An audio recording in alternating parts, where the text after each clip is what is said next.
Evening, everyone, and welcome to Real Talk with Ellison. And I am Ellison, and I am here back with my babe Again. again on today, and I so appreciate it. So, listen, if you are watching Real Talk on Facebook or YouTube, make sure you guys like it and subscribe because on this here Real Talk, we talk about real issues that impact the church, impact the community as a whole. Right. And we have been talking about healing. And last week we talked about healing. We talked about the inner child, healing of the inner child. Well, this week we are going to continue talking about healing, and we're going to talk about relationships. And we're going to talk about relationships as far as families, intimate relationships, and even friends, because all of that is relationships. Okay, so I ask you guys to chime in with your comments, with your questions, and we're gonna get ready to go ahead and get started. Yeah. Okay, what you got? Nothing. I ain't got nothing. All right, so listen. The reason why I said even friendships is because that is a form of a relationship, and most people who are really good friends know that they go through the same thing as a relationship. And what most people don't know is when a relationship ends, it's like going through the grieving process, right? When a relationship ends, it's like going through the grieving process. It's almost the same as if we lost a loved one. Wow. Right? So it's almost as if we lost a loved one. And a lot of people don't know that. And that's why when they go through, they don't understand the emotions and the feelings that they have. Most relationship guys have three phases to them. Three phases. It is the honeymoon phase, and you have that in friendship as well. What? You have the honeymoon phase because listen, you meet that person, you so excited about that person, we get along, we can go, we got the same values, the same morals, like all of this stuff. Like I get it, like you my best friend, I call you up, you get me, girl, right? Or what's up, my dog, or whatever y'all say anyway. So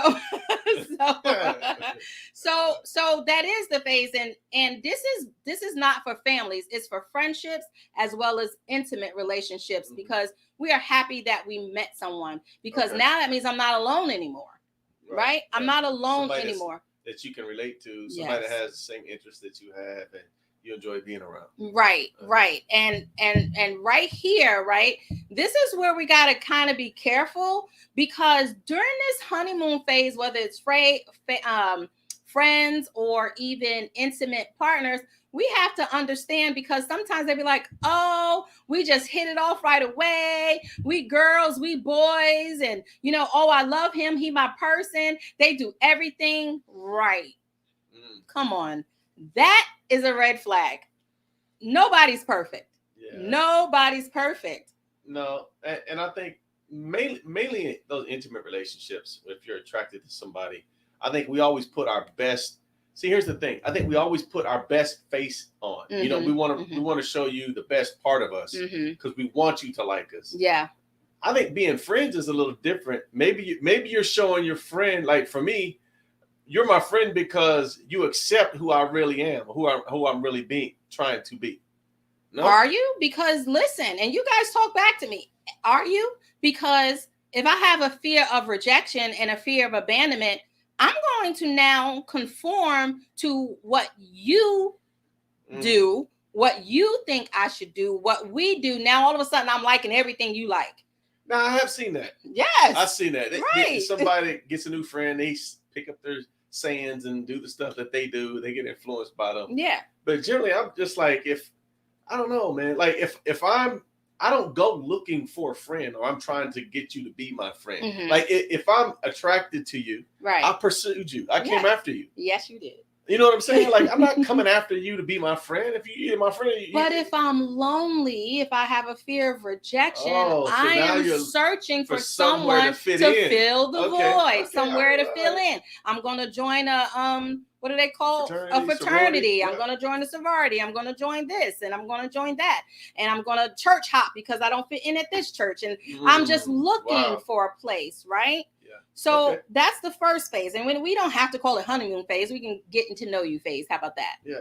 Then the next one is trust, right? Now, trust, that the second phase, that's for family, friends, and intimate partners. Because this is the area most of the time we have conflict during this trust phase, right? And the trust phase is conflict because we're learning one another, right? And we're testing the waters to see if you really have my back. Wow. Are you really my ride or die? Okay. Right. This is that trust phase. So regardless to what I need to, I'm testing you to see if you got me. Okay. Now I'm gonna come back to that. You said there's 3 more of those, right? There's there's 3 more. of them, right? Okay, so one more. There's 3. The Commitment. Bad word. Commitment. Okay. Regardless to what we are going through, if we are committed to one another, regardless if it's a friendship. And I have some friends where we have argued, we have fallen out, we have gotten back together, even with us, you and I, our intimate relationship, but we are committed. We here for the long haul, and you don't find too many committed friends anymore. No, you don't find that. Matter of fact, you don't find too many committed relationships anymore. No, they call them fair weather friends. Woo. Like, we're friends as long as everything's good, but if you get into something, I ain't trying to go down with you. Right. But the commitment phase also looks like I'm committed, we're struggling, we're having conflict, but what are we going to do be different? What are we going to do to reach our goal of having a good relationship? Okay. Right? So those are the 3 phases. So 3 phases, guys: the honeymoon or the getting to know you phase, the trust, and the commitment phase. Those are 3 phases of a relationship. Right? And we're talking about hurt, and we're talking about healing. So in the family, though, there's really it's not really getting to know you phase. You do that as you grow up with them. And that depends because, and let's look at me. I'm the baby. Yeah. So they were gone. So I kind of got to get to know you as in my adult, or there's an age gap. Okay. So I need to get to know you in my adult years. Does that make sense? Yeah. So how does healing play into all of this? Right? Because now I got hurt. So let me explain this to you, right? Okay. Most of the time we are hurt because one of these phases or more have failed. One of these phases, you failed me in it, and now I'm hurt. So you failed me in the getting to know you stage? Maybe. The trust. You're not my real ride or die. The trust, yeah. And you're not committed. You have shown me you're not committed. So this is where we as people start getting hurt. This is where we start asking what happened. How could I miss the red flags, right? This is where sometimes we start feeling guilty because, well, what didn't I see? Or what could I have done differently? They wasn't committed to me. Did I not do enough? All of this stuff. And now I am hurt. Right? So this is where hurt in relationship comes, because either to getting to know you, you failed me. I thought that you were going to be somebody to take away my loneliness. That's wrong, but that's what I thought about. I couldn't trust you. You even lied on me, or you gave me a hug and was stabbing me in the back at the same time, whatever that looks like. You broke my trust, infidelity or something, and then you broke the commitment. So now I'm hurt. Yeah. Yeah, so trust is the one I want to hit on. Okay. Like, when trust is broken in a relation, one of those relationships, specifically, let's say a marriage, if trust is broken in that relationship, why is it so deadly to that relationship? Why is trust so detrimental to the marriage or to that relationship? Because remember what I said trust was. You was supposed to be my ride or die. And you broke that trust. Or perhaps my past or my environment or something like that has happened. And now I was looking to you as my savior, and you broke that trust. So now you fit in the category of all them and everyone else that has hurt me. Man.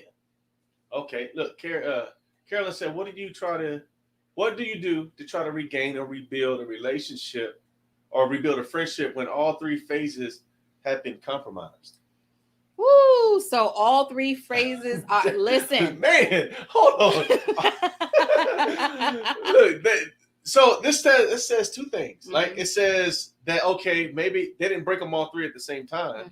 So you're willing to stick with this person to see if they're going to change. But not only did they break one of those, they broke all three of them. So maybe to get into know you phase, somewhere along the lines, you started your stripes started falling off, right? Because the tiger can only hide his stripes, but for so long.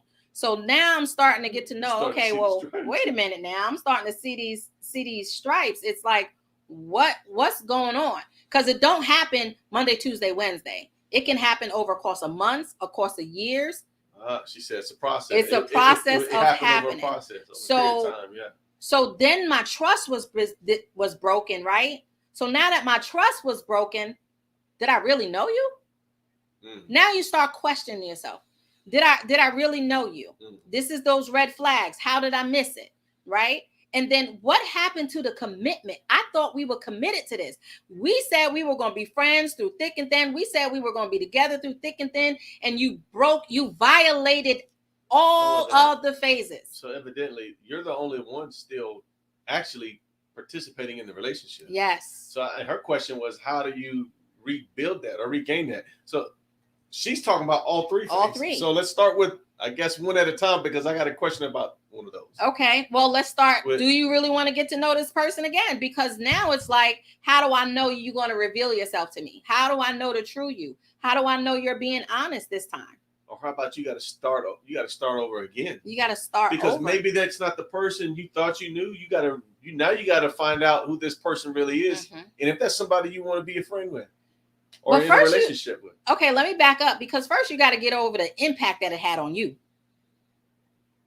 The emotional impact that it may have had on you. You got to get over that first.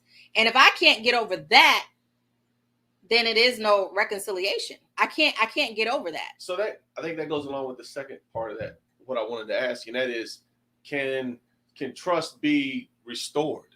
It can. Or is it gone forever? No. Trust can definitely be restored because you have to think about it.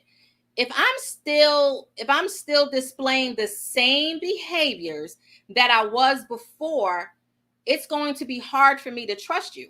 If you're still being secretive and all that other stuff, it's going to be hard for me to trust you. If I'm catching you in stuff that's not true, it's going to be hard for me to trust you. If the person's behavior has shifted and it started showing me a difference, they started showing me not just one day, not just 1 month, but on a constant basis that they have considerably changed or modified their behaviors, now I can begin to trust you more. But remember, I have something to do within me first, because if I'm choosing to embark on this road, this journey of being friends again, I have got to get over the pain I had and stop holding on to it. Because if not, I'm going to continuously see you as this person who broke these phases. Does that make sense?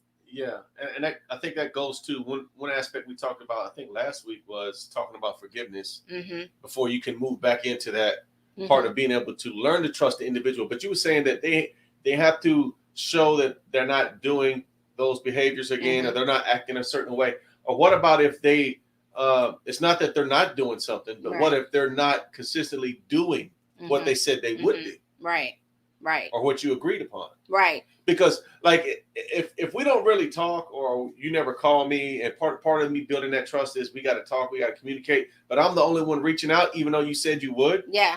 If you agreed that, hey, we're going to fix this, we're going to right this ship, and we're going to do this together, but I'm the only one that brings it up, but you, the one who caused the trauma, are not invested in instigating what we should be doing. Well, that goes back to the commitment. Are we both committed? Oh, there's the commitment. We have to they all go together, though. They go together. We have to be committed. Yeah. If I want to restart the relationship, I have to be committed. And the sad thing about it is this generation, or these some people in the world today, most of the world is get over it. Yeah. It happened. Get over it. We are in a get over it generation, or you got to let it go culture, right? Okay, well, it's easy to say let it go, but my behaviors will display I haven't let it go. Okay. Right? Yeah. So you're telling me to let it go, but I'm hurt and I haven't let it go. So this is why we have to allow ourselves to take time to heal. Yeah. Right? And listen, guys, this is what I got to say. In any relationship, don't avoid. Address the situation. If I don't trust you, I need to tell you I don't trust you. If I feel like you're not being true, I need to tell you, like, listen, I'm seeing too many different versions of you. If I feel like you're not being committed, then let them know I don't feel you're committed, because it's hard if I'm working on a relationship and you're not telling me what's wrong. Yeah. I can't. I think you're on board with you. Gwendolyn said, I hear you. And Kirkland said, the reach out is as a drive-by. Like, so what does that mean?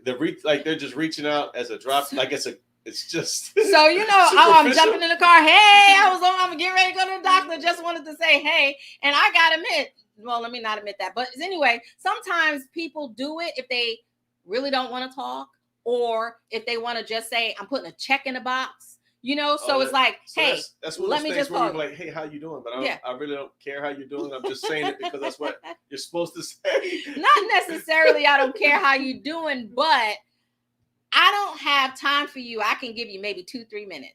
Ooh, that's what drive-by is telling me. So it ends up the reaching out becomes a chore for me. Yes. Like I don't really.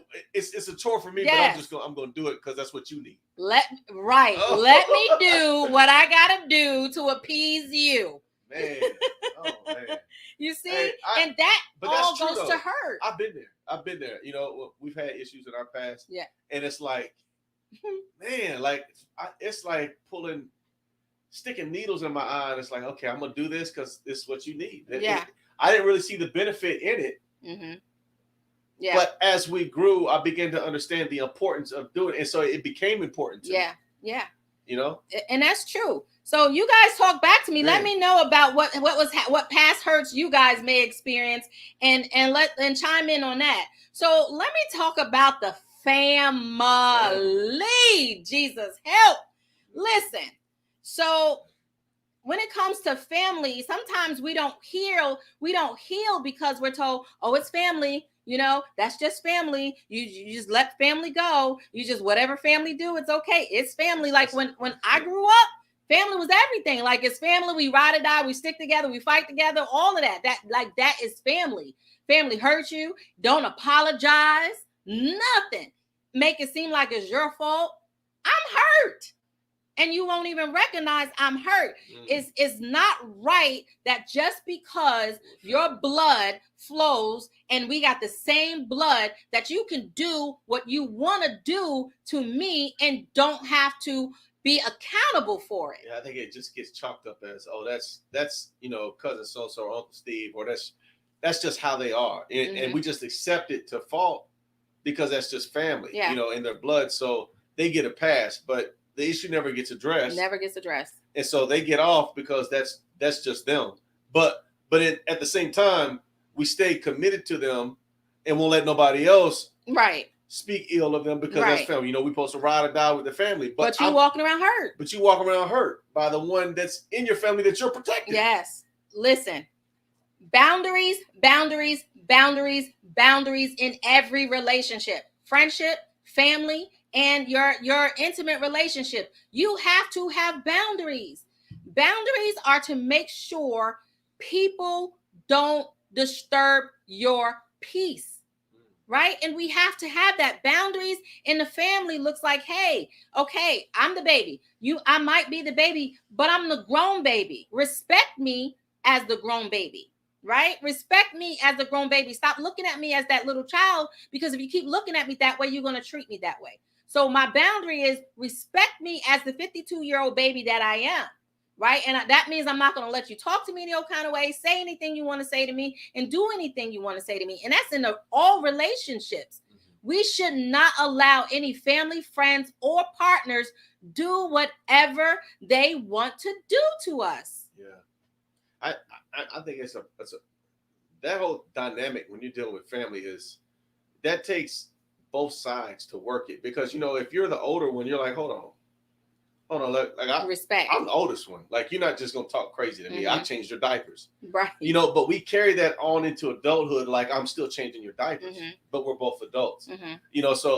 So we're coming from two different views. Like, well, I'm the one that kind of got the short end of the stick, and it's like, well, I'm the one that took care and did this, so you respect me because I'm the oldest, right? But we both have to understand that, hey, that's not just because you changed my diapers, doesn't give you the right. Doesn't give you the right to just treat me anyway, right? But I have to understand your position as being the oldest, and you did those things for me. Yeah, there's a level of respect that comes with that, but you just don't get respect just because. Right, both ways. Respect is both ways, right? And then I'm thinking about when you had said, in intimate relationships, can trust be restored? Definitely, trust can be restored, but in any relationship, what are we asking for the other to do? What am I saying? You destroy the trust. You cannot continue how it was. You cannot go back to what was normal, because normal is why we got here in the first place. So now we have to set boundaries of what is expected, what's going to happen, what are we not going to do, what are we doing different, right? And the thing about it, love you too, Queet. And the thing about it is, we have to hold each other accountable. It's not okay for anybody to hurt me and then just sit around like it's normal. It's just not okay. But am I expressing that it's not okay to you? Am I allowing that you can continue to just do what you want to do? Is that what am I showing to the person?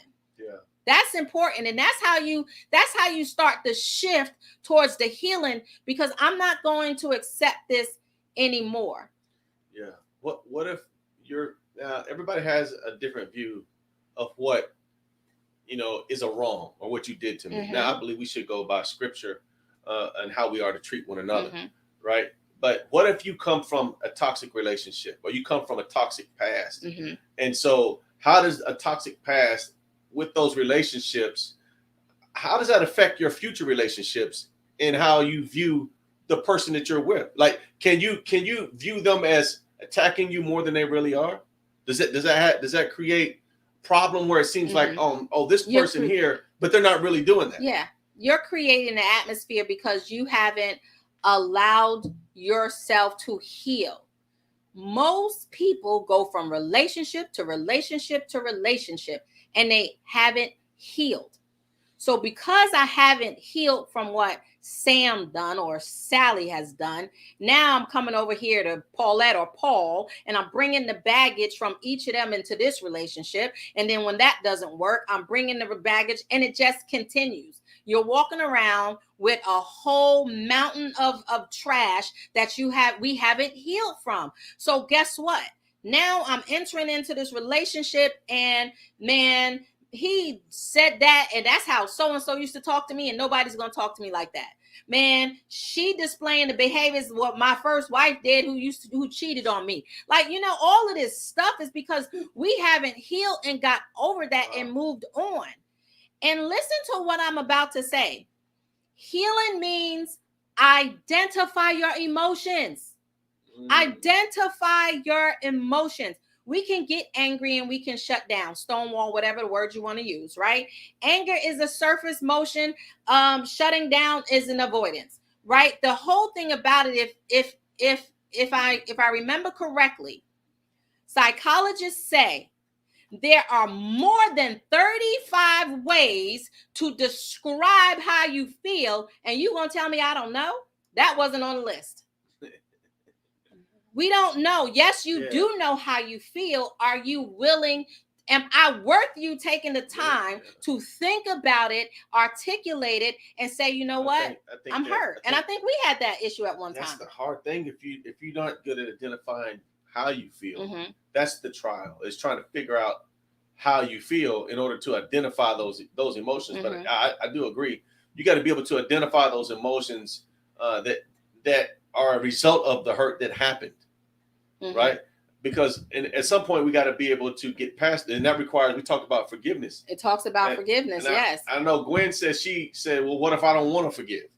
Well, honey, if you don't, and I'm gonna be honest, and everybody knows me as a counselor, I keep it real. If you don't want to forgive, then you're choosing to allow that person to control your emotions. You know, because forgiveness is for you. It's not for the other person. We don't forget, right? We don't forget or anything else. But forgiveness is part of the process of healing. If I don't forgive, that means I'm still holding on to it. So I challenge you. Get a 5 or 10-pound weight, put it in a purse, and carry it around for 24 hours. Man, that's like carrying that around all the time. Carrying that around all the time. And if you're choosing not to forgive, what does that look like for the next relationship? Wow. Right? So don't forgive and don't allow unforgiveness to hinder you from getting a breakthrough, from getting a good relationship. Yeah. Carolyn says, do you release the hurt feelings to the individual, although it happened over a period of time? And I mean, I think you even though it happened over a period of time, there's a specific point in which you recognize, hey, this is what's going on. And instead of continuing to hold on to it, if you want closure or if you want to move on, at some point you have to release those feelings, right? Mm-hmm. Yeah, you have to release those feelings. And you said, although it happened over a period of time, but the feelings are the feelings. They don't go away, especially if the person is semi or even active in your life. If the person is still around, the feelings are still there. So let me ask you this, and just in case I misunderstood what she was saying. Is she saying, do you release the hurt? Like, do you tell them that they hurt you, even though it's been over a period of time? Like, is that what she means when she says, do you release the feelings to them? Like, this has been happening for 5 years and I never said anything, but now I'm going to say something. Okay. Well, I don't know if that's what she means, but I can address that. Yeah. If that's the case, if like this been happening over 5 years, 10 years, 30 years, whatever the case may be, most definitely. Now, you don't have to be a historian and sit out there and pull out a whole tablet of stuff, right. But you definitely can talk about the 3 phases: the know you, the trust you, and the commitment. Yeah. We can just talking on those alone will allow you to express your feelings, right? Mm-hmm. But let me say this, right? Just because they are your feelings, we cannot have the expectation that the person is going to see it the same way you have. Okay. And so they should discuss it with the individual. You have to discuss it. And I think if we don't discuss it, at some point, you talked about avoiding. Right? Avoiding is some people are not confrontational. Mm-hmm. Because they're more diffusers. You have people that tend to be diffusers, like I just want to let it go and just move on. And then some people confrontational, like they're just going to address the point. They're going to get in your face, right? Yes. At some point, stop talking about me. Even if you're not a confrontational person, yeah, you have to confront an individual if there's an issue, or else it's going to get worse. Yeah. Now, for those people that are confrontational, listen. Sometimes you need to learn to not be so confrontational in order to create peace. Yes, not so confrontational, because everything doesn't need to be confrontational. Everything doesn't need to be confrontational, but if it affects you, you need to let a person know, because if I'm doing something that bothers you and you never tell me, and then years later you go, I just can't stand when you rub my head. Well, why didn't you say something? No, that's not. I'm not talking. I'm just saying. I'm talking when I'm talking about a confrontational person. They're confrontational over everything. There's no such thing as everything. Yeah, there is. Oh, yes, there is. It's not every time, everything, and always and never. Those words are cuss words to a relationship, right? So yes, discuss it with that individual. Discussing it with that individual will also give you a sense of peace. And if they don't receive it, they don't receive it. But now you can start healing from your hurt. Because as long as I'm avoiding, that still is in there somewhere. Okay. That is still in there somewhere. So we keep talking about healing, and that healing's a process. Is it possible to speed that process of healing up? No, it's not possible to speed it up. Because some people like I wanted they wanted the healing, or they wanted to get past it. So is there any way that, or is there anything that can be done to speed the process of healing up? So let me ask you this: is there anything that would delay that process of healing? So let me tell you this: everybody's process is different. Like I might can heal in a couple of hours or a week or whatever, and it might take you a month. So when you said, can we speed it up? Everybody's process is different. And if we're two people in any kind of relationship and you're the kind of person that can get over and let it go, it's not fair for you to now project that onto me. Allow me to go through my process if you want me to totally heal, and we're going to work this out. Right? Because if not, somebody lying, and we faking it until we making it until the next go round. And then here we are again. So however you heal, respect your partner's healing. Respect your friend's healing. Respect the process of healing in your family member. Respect that. It is so important, because now if I rush you, are you really healed? And yes, it can be delayed. Because again, I said this before, either you're still doing some of the behaviors, you're still acting the same way, saying the same thing, you're doing something that is hindering me from moving forward. So even if I'm choosing to move forward, it's hard. Okay, so for instance, right, if you committed infidelity and you was out there talking to dude, right, and then you tell me you at the gym, but I call myself wanting to surprise you at the gym and you're not there. So my brain is going to be triggered and like, well, wait a minute, because didn't she tell me she was at the gym and she ain't at the car? Baby, where you at the gym? I'm sitting in the parking lot. Right? Now, I'm going to say this. We should not assume, because just maybe I was getting you some flowers or a card and I wanted to surprise you. However, because the trust has been broken, the trigger is going to send me back to what happened. Yeah. I think it's also possible that we can heal as an individual, but still be broken as a couple. Yeah. So I may have healed as an individual. I've come to the point where I'm going to be okay if this doesn't work. So I'm healed as a person, but as a couple, we're still broke. And that's what I want to work towards. But the couple being broke can never be healed if the individual's not healed. If the individual, oh my God, it's so much to that right there. So is the individual healed? Is the individual feeling guilty? Is the individual getting over the guilty? Is the individual manipulating? It's just so much to do with that. That's like a whole nother segment in itself, because it's a whole lot, because, listen, you had talked about the triggers. Triggers are just stored in our memory. Right? That's what triggers are. Triggers are stored in our memory, even in the process of trying to let go. Right? Do we ever get over triggers? I can't say we do, because triggers are stored in the memory. They are uncomfortable feelings that may cause me to feel offended or something like that. So because it causes a person to be provoked, that's what a trigger does. It causes a person to be provoked. Yeah, I'm go ahead. So now it can catch me off guard. So I could think I'm healed, and then that song comes on, and some emotions come back that I didn't know because I thought I was healed. Right? So when do you know that you healed? When the trigger comes, because it still comes. Right. However, you're in a better emotional and mental space to handle it.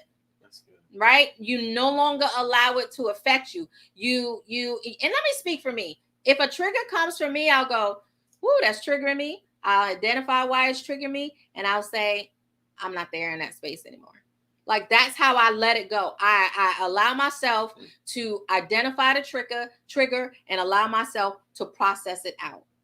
Right? You have to process it out, because think about it. First of all, if a trigger catches me for surprise, then you're putting me in some kind of an emotional state. I'm in some kind of emotional state. Happy, sad, crying, mad, angry, we fighting, whatever the case. A trigger can be caused by a sound. Yeah. A trigger can be caused by sight, a smell, a physical sensation. Sometimes it's the time of the season. It's a trigger. It's a trigger. Right.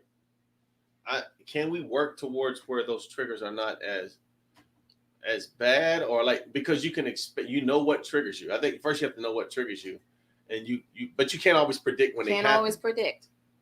But we have to want to be healed. So what we're talking about is being delivered. Yeah. Completely. Yeah. And oftentimes you're not going to be completely delivered from a trigger, because you don't know when a trigger comes. So for instance, I say that because my mom, right? It's been 12 years. It's been 12 years. Sometimes a song will come on or something to happen and it'll trigger me. I'm not saying all triggers are bad, but you don't get over a trigger. You just, like I said, the reality, you allow yourself to go to reality thinking. Why do I want to stay in this state of angry, or why do I want to stay in this state that's going to cause me some kind of emotion that's going to cause distress to me? Right? Yeah. So reality is I'm not there anymore. Maybe, as far as me, being abused, I'm safe. Because I remember when we would get into it, that was a trigger, but I had to realize that you wasn't going to harm me. Do I still get triggered if you yell or if you throw something? Well, you don't do that no more, thank God. But if you, but did I trigger? But did I get triggered? I still got triggered. But I had to say, okay, you know what, Ellasin, you're safe. He's not going to hurt you. He's not doing anything to harm you, And then I have to learn to either remove myself from the situation and then have compassion on me. Because sometimes a trigger can even make you feel guilty because you're like, I can't believe I'm still dealing with this. I can't believe I'm still thinking about this. Well, love yourself, have compassion on yourself, because it wasn't you that caused this pain. Okay. So that's about the trigger. Okay. All right. Is there possible? I'm just saying, this is what I'm saying. I know I've had an issue where there was things that triggered me, but that same event come around and I didn't feel nothing no more. Okay. Yeah. So that's what I'm talking about. I got to a place where I've been delivered from the trigger, from that event, because when it comes around, it's like, I don't feel, it doesn't bother me. I don't feel anything. I don't have those feelings or nothing anymore. So let me debunk that, because you still identified that something had happened, right? But you just don't react to it anymore. I identified. Okay, so you said if it comes around and then I'm like, okay, I'm over that. How do you know you over? Something triggered you to remember that happened. The event, like, right? Whatever happened was the event. Exactly. Like, so you still get the trigger. It's just how you now handle it. Okay. Right. It doesn't go away. You're just more healed from it. So Gwen says, what if the person is a repeat offender? As far as because she asked about the forgiveness. Yeah. So it's hard to know the story, behind that, but it's a lot on that, because, and I'm going to use myself for an example. There's a person that triggers me, right? And I used to allow them to trigger me is because I still allowed them in my space. Mm-hmm. So they were repeat offenders. And I would get so angry at them because it's like, you're doing it again. I just told you. Like I told you, I wrote you a letter, I text you, we talked for hours. Like we did all of this stuff and you're still doing it. So how can you don't love me. I mean, you name it, I get it, because, I'm confrontational. So I hit it head on. And then I got to thinking about it. Why are you mad at them when you keep allowing them in your space to do this to you? Right? So now I have to make that hard decision. I gotta let you go. Whether it's family, friends, loved ones, I gotta let you go. I have to let you go, right? After I talk to you, after I set boundaries, like I've gone through a whole process. So you go through this whole process, and if they're still doing it, what do you mean to them that they can still continue to offend you like that, especially if they know? Yeah. Yeah. So if they're repeat offenders, you have to make the decision. But you can't just, cut your if it's your spouse, you can't just. And I guess it depends on what they did, because what the Bible said. Depending on what the repeat offense right. is. So yeah. So Carissa says, what do you do if a person is defensive? Oh. But you want the relationship because of the love you have for that person. So when a person is quite defensive, so if a person is being defensive, are you hearing me? Are you hearing me? The person is constantly defending their point, right? Or what they're disagreeing with you about, or what you're saying about them. Right. Yeah. So if they're continuously defensive, right? How do I truly get healing? Because you're not hearing what you're doing to me. You're not hearing my feelings. So again, choices have to be made, because either I'm going to allow you to keep doing this at this point, or I got to move on. I am a firm believer of smooches, Gwen. I am a firm believer of protecting my peace. And I wasn't always here. I was not always here. My family, and y'all getting ready to make me emotional, but I ain't going there. My family was everything to me, because I wanted to be accepted by my family at all cost. And the relationships, and some of the relationships that I had in my family was costing me. But because I desired them to love me, want me to be around, because I wanted to feel as if I was a part, I allowed certain behaviors, and it was stressing me out. It was stressing me out because I desired these relationships. And to be honest with you, I think it might have been 4 years ago that I finally decided not to let my family go, but to love me, but to respect me, but to put boundaries up that you're not going to do this anymore, and I'm not going to allow it. But I let it to be known. Right. This is how I felt. This is how I'm feeling. This is what you're still doing. And this is what I need to do to protect my peace. Yeah. And let's be clear. Putting boundaries up doesn't mean you haven't got to a place where you forgive them. The scripture tells us we have to forgive others, for our Father in heaven has forgiven us. Yeah. And so it doesn't mean you haven't forgiven them. It just means that you've forgiven them, but you won't allow them to continue to hurt you. Mm-hmm. Yeah. Right. I won't allow them to continue to hurt me, and I won't allow me to continue to hurt. Wow. So right. When it's family, when it's siblings, when it's children, when it's a parent, and they become estranged from you, right? What does it mean actually to be estranged from a family member? So the mere fact of being estranged means I just separated and I chose to isolate myself. So that's basically what it is. You're not, Darius said, you're choosing yourself first. Yeah, that's what it is. Estranged means what? That it's just, you're just isolating yourself from the person, or separating yourself from the person. That's all it means. Okay. What happens when the offender does not know how to fix it?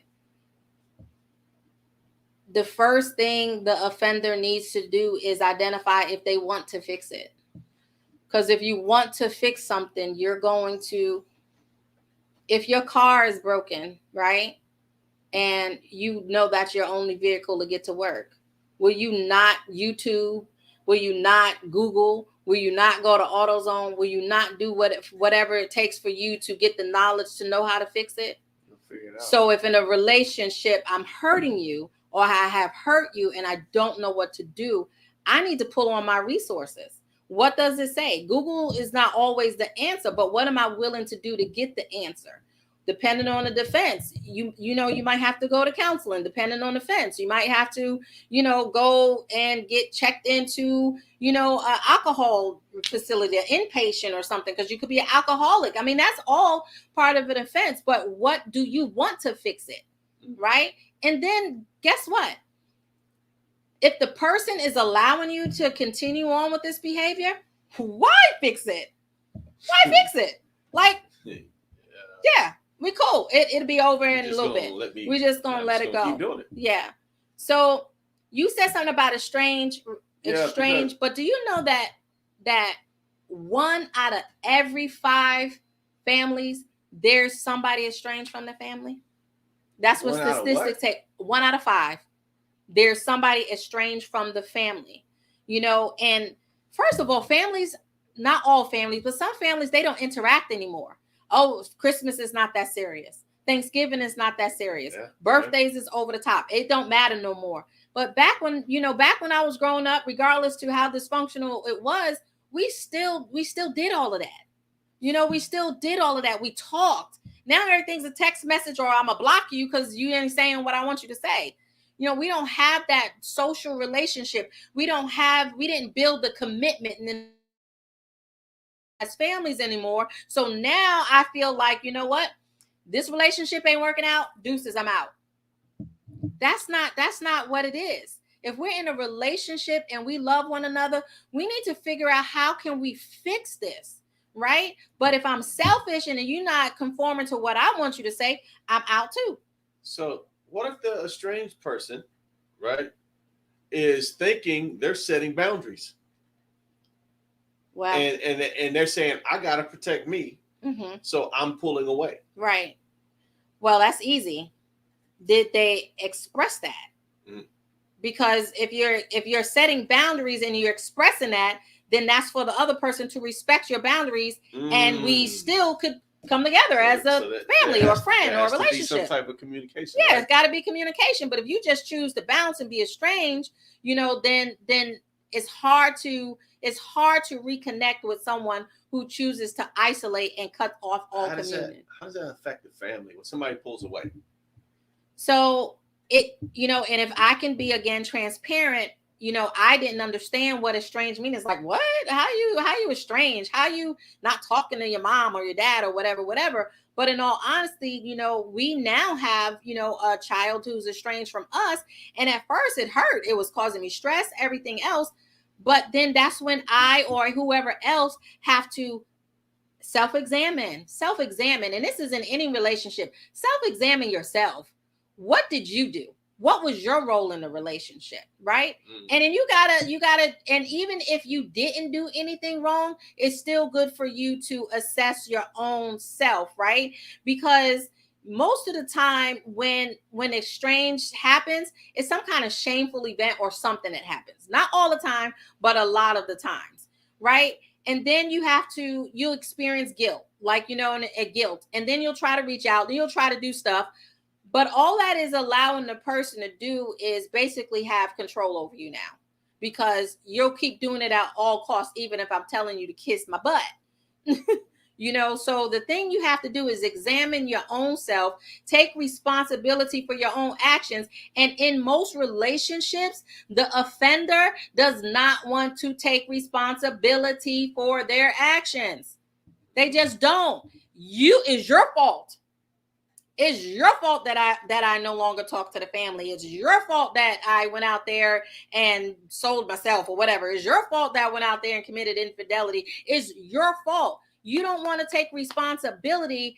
And not only do you not want to take responsibility, you don't even want to tell me you sorry and why you did it or anything else. I don't know. That's not one of the 35 emotions to explain how you feel. It's just not. It's just not. I don't know. That's it. I don't know. I think somebody said it earlier. I think it was Quita.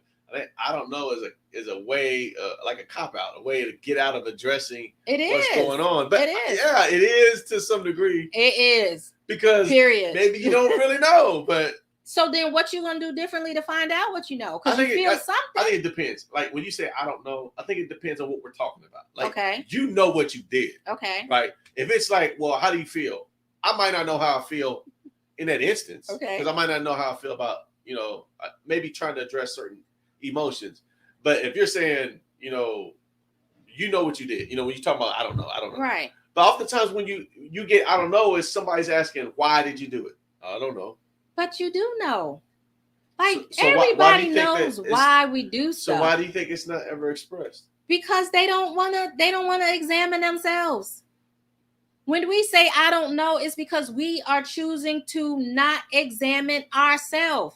Or We don't want to hurt your feelings. Mm. So how do I tell you I don't love you anymore?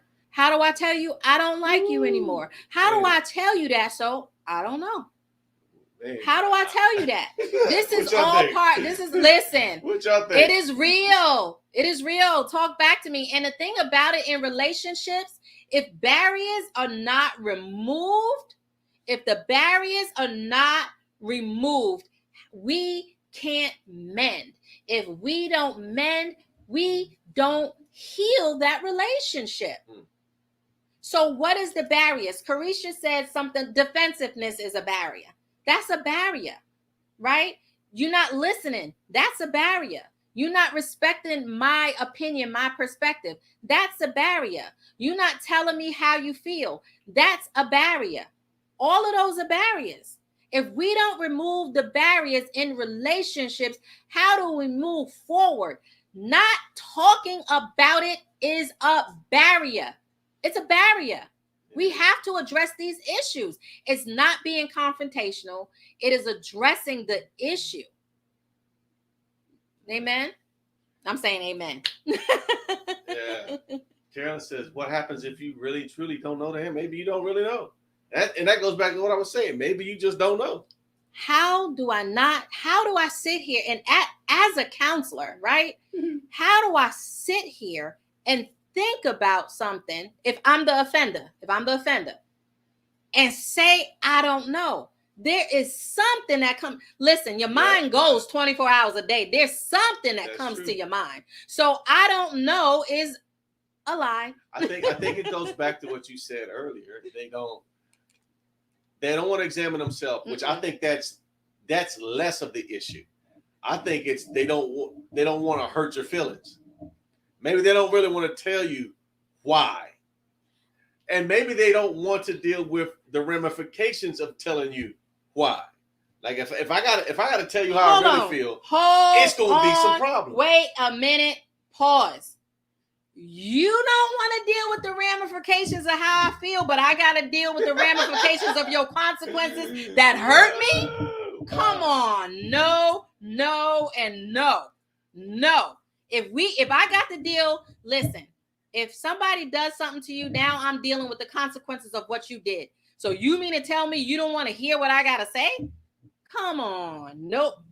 No, I did. Okay. No. I'll let you rephrase it. I think I put two thoughts together at the same time. So the second part when I said when people say they don't know, I think it's because they don't want to hurt your feelings.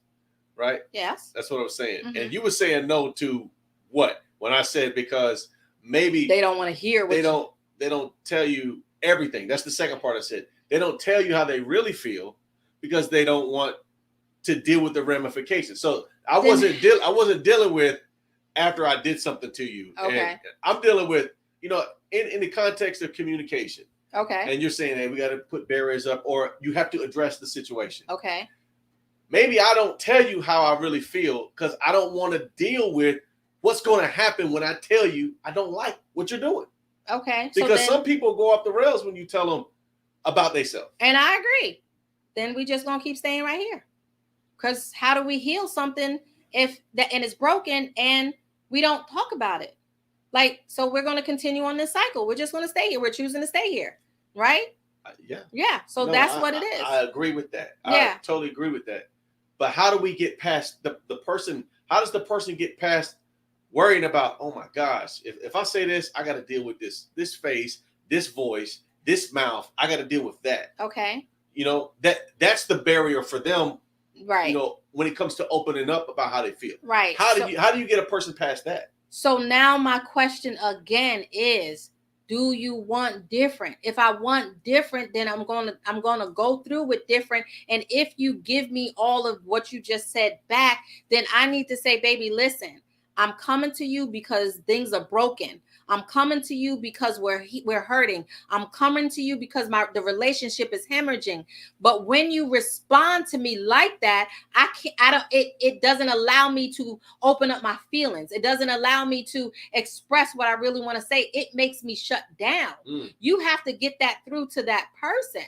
And if they don't want to hear it, then they're not healed from something. Right? And Carisha said, what happens if they truly don't know? I think I hit on that, but let me hit it again. You know, right? You know. I mean, and that same question keeps coming up. And I keep saying it's the like same 3 or 4 answer. times. What, you really don't know? But you do know. You got to sit with yourself and become self-aware. My actions, how I acted, become self-aware. My actions, how I acted when we first got married, I could always say, I don't know. When I sat with myself, it came from childhood. When I sat with myself, it came from what I seen mommy and daddy do. When I sat with myself, it came from this and it came from that. But we don't want to sit with ourselves. We'll just say, I don't know. And sometimes the other person just accepts, I don't know. So we keep going on to this cycle. We know the answer, but do we want to dig for the answer? Do we want to heal? Because sometimes we don't want to dig for the answer because we haven't gotten over it. And that's what it is. Okay. This is some hot bars. It's fire coming out here today. It's hot. Kayla said, what happens if the person continues to say, I don't remember? Listen, I don't remember. I just don't remember. I just don't remember. I don't remember doing that. I just don't remember. I don't remember doing that. No, I don't ever remember doing that. Listen, the thing I got to say about that is, after you get over the mere fact that, what do you mean you can't remember, right? You have to now identify that their story, their past, their history may not line up the same with yours. A lot of people who commit an offense gonna remember it different than you did. Oh, that's they good. Are going to remember it different than you. The counselor's in the house tonight, y'all. She put it out. She laying it down, man. Yes. They gonna remember different than you. They are going to remember it different than you, because we have to understand when some people, when they look back, their rearview mirror is distorted. Okay, like, I don't remember. I didn't do that. Right. So we look back at what went wrong, right? And they have a diverted view of the past. For whatever reason, something is blocking their rear view. For whatever reason, they've taken the rear view down. They don't want to remember it anymore, because guess what? Remembering it just may trigger something in me that I'm really not healed about. Right? And now, because I want to be manipulative, I got to tell you it's your fault. I got to tell you, no, it didn't happen like that. Because now I'm trying to get you to line up with my story so that I can now come out on top. Right? Because they can't even agree to that the event actually occurred. Or I don't remember who said what is your fault. I think some of that's, is it gaslighting? Man, gaslighting is a 1949 film. Gaslighting. Ain't that where they make you think you're crazy? Yes, like, it's your fault. They know they did it. Yeah. But they just keep saying, I don't remember that. So then you start questioning yourself. Did I really remember it the right way? Right. Did that really happen? Right. And you know that it happened because you're still feeling the feelings for it. And now guess what? Because they didn't remember it, now you're hurt all over again because they didn't remember it, or they give you well, if that happened, I apologize for that. If that's how you feel, I apologize for that. No, it's not if how I feel. It is what it is. Well, if that's your truth, baby, it's the truth. If you said it happened, then that's what it is, right? But think about it. Nothing changes. That's not really taking responsibility for it. Nothing changes. So how do we heal when people don't want to accept when they have offended you? One, again, you have to now develop, okay, I need to forgive myself for not forgiving them folks. I need to forgive them anyway. Right? I need to forgive them anyway. I need to go into reality thinking, I know that it happened. They're not changing. They're going to still be who they are. And I need to start moving on. But it hurts. Lord help me. What happens if I'm still in a relationship, or if they still my family members and they hurting me? Okay. Y'all don't want to believe me. Boundaries, and boundaries. This is not what you're going to do anymore. You have to have that person to sit up there and you have to put up a boundary for that person of, I'm not going to allow this behavior anymore. right? You're not going to just do stuff to me and I'm just going to say, okay. You're not going to sit up there and come across as everything is all good and I'm going to play a game with you because now I'm no different than you. I'm going right along with the game too. No, we're not healing. We're not healing. We have to identify, right? We have to self-reflect. We have to be self-aware. More importantly, guys, we have to want healing. You gotta want healing. You gotta want healing. Let me run this back again. You said forgive. You said self-identify. And you said we gotta want healing. What was the other one? Yes, you gotta be. I said self-aware. You gotta be self-aware. And boundaries. Oh, the boundaries. The boundaries. Boundaries is so important in any relationship because it's not. Boundaries are not to control. Can we say this one more time? Because I want them to get this. Like this is good stuff. And put stuff out there, and then you put stuff out there. But you talked about this. I want you to leave them with those points that they can hold on to because this is going to help them to heal. Okay. Right? And you said that they got to forgive. Gotta forgive. Right? So you gotta not only, because sometimes you might even be the offender, or if not careful, the person who offended you, now you are starting to become the offender because you didn't heal. Wow. So you have to get over that. You have to forgive them. You have to forgive yourself. That's the true forgiveness. You have to be self-aware. Self-aware, y'all. Right? You got to be self-aware. That's how you identify your emotions and your feelings. Wow. Right? Because if I can't change what I don't identify. So if I'm telling you I don't know, guess what? My behavior is not going to change because I'm not identifying what's wrong. Okay. Right? So you got to be self-aware. Mm-hmm. And then you have to start the process of walking down the road, even if they choose not to apologize. What does that look like? That looks like the reality is, I can't trust you. You are not committed. I have to protect my peace. If we're in a relationship, then, marriage, and if you're upholding what God says about marriage, then we need to pray and start asking God to really work in our marriage and open our eyes and start tearing down the barriers that are preventing us from healing. We need to heal in these relationships because they are detrimental to our peace and our functioning. They are. Woo! You said it. Yes. Hey, hopefully you guys have enjoyed this episode of Real Talk, man. This has been some hot fire coming out here today, but I think it really blessed some people, really helped a lot of people. So, yeah. I'm not gonna close out. It ain't my show, but I almost feel I'm about to, like the host about to close out. Yes. Yeah, so I just want to say thank each and every one of you guys for your comments, and remember, most of all, healing is for you. We can't worry about the other person. Healing is for you. Start your healing so you can walk in peace and not in pieces. Woo! Okay? So walk in peace, not in pieces, y'all. Get some. Listen, God bless. Yeah. If y'all are couples on here, we are doing a marriage enrichment coming up in October. Y'all tell some friends, share it out. We're gonna talk about some stuff to help get our marriages strengthened, to help our relationships so we can heal, right? So I just want to say thank you so much for tuning into Real Talk. We will see you in 2 weeks. Yes, and thanks again. Y'all be blessed. And have a wonderful, wonderful rest of your evening. Amen. You've been watching Real Talk with Ellasin. Good night. Get some. Thanks, babe. All right. Thanks, y'all. Thanks, guys.